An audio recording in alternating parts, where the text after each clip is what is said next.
The nuclear family represents the smallest scale of group unity.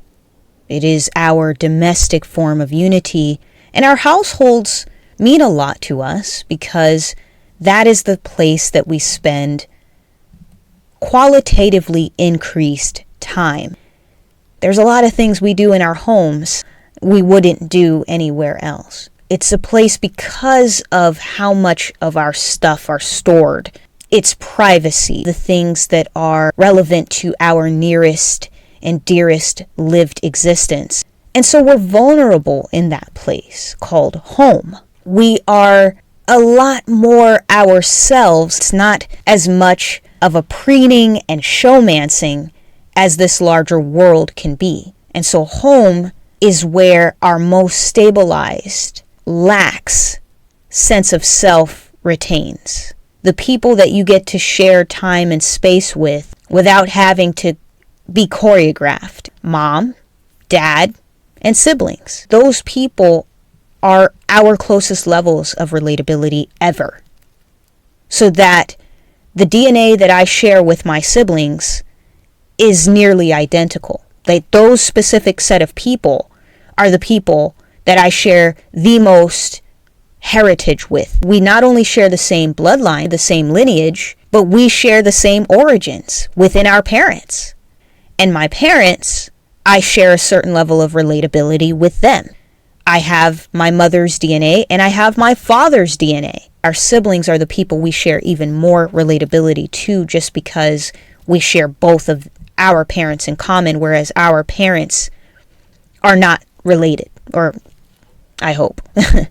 But since, in my case, my parents are not siblings or cousins by the grace of God, they're just two people that came together in an endogamous marriage, and they formed my particular set of traits that it's 50 to dad and 50 to mom, and I've got certain attributes of my father in a phenotypic way, and I've got certain attributes of my mother in a phenotypic way.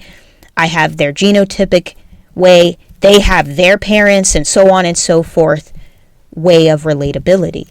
But because they're my parents, the people who brought me out of wherever I was and gave me sentience, that level of relatability is extremely important. They also, from the time I was a zygote to a fetus to the time I was an infant, all the way to even to this day, play an integral role in my survivability.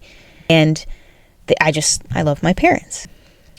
These are people that you share the closest level of DNA with. These are the people that socialized you. They have a very invested sense of focus in keeping you here. They care about you more than anyone else. And so your nuclear family has a huge role, I would hope, in our existence. Because not only do they bring you into existence, they want to see you live. They care about you. They know a lot of different details about you. And in my case, my parents know a lot about me because I tell them a lot. And so there's just a certain framework of unity that comes from just being related to your nuclear family. But that is, as relevant as it should be seen as a balance. That I don't want to be so nuclear because there is data that I paraphrase that suggests the community plays a role alongside of the family. So this dialogue where I'm pro-marriage and pro the family, that's because that's the center of us.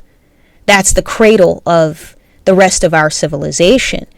But marriage and the nuclear family do not exist in a vacuum. Once you get to a certain age, you never really outgrow your parents, but I'm not going to marry my siblings. I'm not going to marry my parents. And families have that expectation, like, who's going to marry their offspring? So that you can continue that bloodline and lineage. And that's where the beauty of in-laws come in. I see in-laws as branches. They help us branch out to the larger world. They give us new blood. They give us a new outlook. They give us something now to add on to. In fact, even though my origin story began with my parents, before they met, I wasn't a concept. I did not exist. And so while they are integral to my identity, they weren't always a part of each other. So it's this beauty of continuing life and the order in which we do it with. That without our in-laws, a lot of people just simply could not be born, would not exist, would not have a sense of connection. Our demographic, definitely, we need to see our in-laws as a resource, because we are a resource heavy in many instances, but the paradox is that as much as we live in resource heavy lands, we don't benefit from those materials. They go to someone else. And we tend to be the castigated people. There's more of a concept of human resources being brain drain, so they're taken from us rather than given to us to help enrich us. And with all this scarcity, whether it's materially or socially or otherwise, it's making life difficult to enjoy, to live, and to really reap the levels of what life is supposed to be, what I believe God designed it to be, which is a life continuum rather than a life shortage. And so our in-laws, they become our human resource in the following ways. They give us themselves. So they themselves are an asset. You see, when you get married and you have your offspring and they grow to a certain age, then there's that expectation of, oh, okay, who's going to marry my offspring? So that's what our in-laws provide themselves, so that our offspring can have a companion. So even just for the sake of companionship, they are the resource for us. They are someone we can have and hold dear to us, that we can share certain sentiments and the deepest levels of connection that a person can have. They give us themselves in ways that are necessary. And if we want to get biblical, in my belief system, they give us things that we're not supposed to get from someone else, especially sexually. They give us themselves as a resource to us. We have them as our supply to give their life to. And we need, in this codependent sphere as humans, because contrary to popular belief, Black people, we are supposed to be codependent. What society thrives off of just everybody being by themselves. So the person that gives us themselves is really doing a service to us. We're grateful. We're honored. That's someone giving you their body. But that body that they are is not the only human resource. That's a beautiful resource. And for certain sentimental and sexual and emotional ways, that's a great resource to have. And biblically, that's your person, that's your covenant, they're yours. In the biblical model of pair bonding, your person is now human material resource.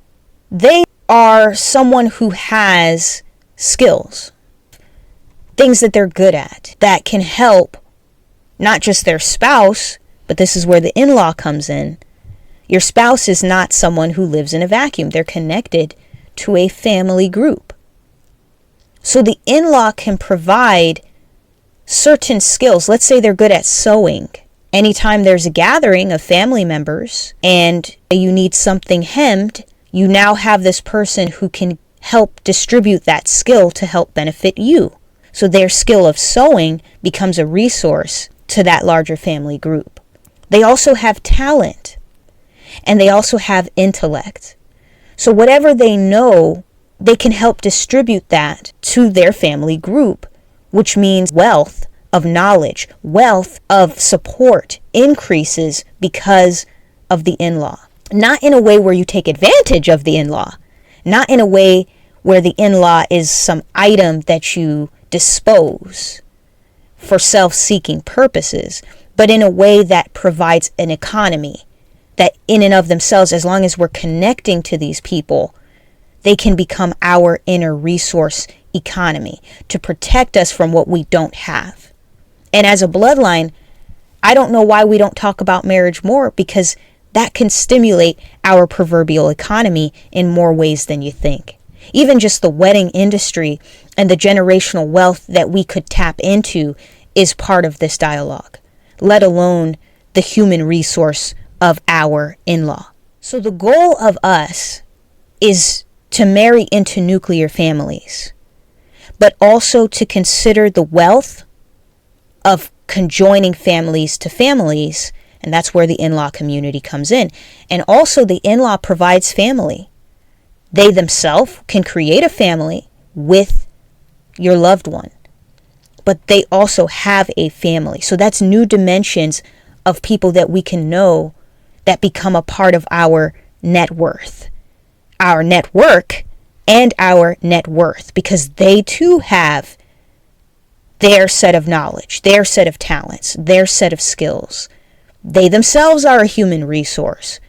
There's people that they know that can be added onto us. What I'm speaking is not something we practice from my observation in any part of the world. Even in societies where the marriage rates are a lot more active and a lot better, isn't to say that we've mastered the art of unity. So what I'm saying is an ideal that we need to collectively tap into. But when we observe these other collectives, they're actually very strategic. They're united. They keep the wealth within themselves, and they merge so much that they're building a wall of defense through their marriages. What we didn't know is the structural advantage that marriage is doing for them. Because we're not just talking marriage in the two-party way. We're not just talking communities of marriages, but how they see themselves as one. Whereas us, we see ourselves as different ideas of self, and the only one is you, yourself, and I. How is that benefiting us, whereas other groups operate in that very condensed corporate way? And so that's the secret that we're missing, that we may not have as much as other groups, but the one resource that we forgot is how we could play as a resource. So the in-law community needs to play a massive role in our lives because they are our resource. So the goal is to increase the ubiquity of in-laws, because any one of these people in that model of marriage could be somehow related to someone who's related to someone. The degrees of separation between us at that point, considering it's constantly this in-group bias that's being formed, then the in-laws of someone else could be relevant to you just being in your group. But because everybody is united through intention, it's a series of different men and women making the intentional choice to be one with themselves, and that accumulating oneness across a larger group, that's an extreme level of certainty we can place on each other. I just want to see a world where we are so married, we're married on all levels of being married. Marrying individuals into couples, marrying couples into families, marrying families into communities, and marrying communities into the sanctity of their large-scale world. The depth of marriage means having someone with intention, someone with incentive, someone who's going to be loyal to your best interests, politically, among other things. Having someone that structurally can be an advantage to us. And we can apply that concept to our larger group when we regulate them in a way that secures them, that gives them a part of this world they can feel a bigger sense of meaning to. This is our power. We, as a resource, human resources. That is all I have. Thank you so much for watching/listening. Stay tuned for more.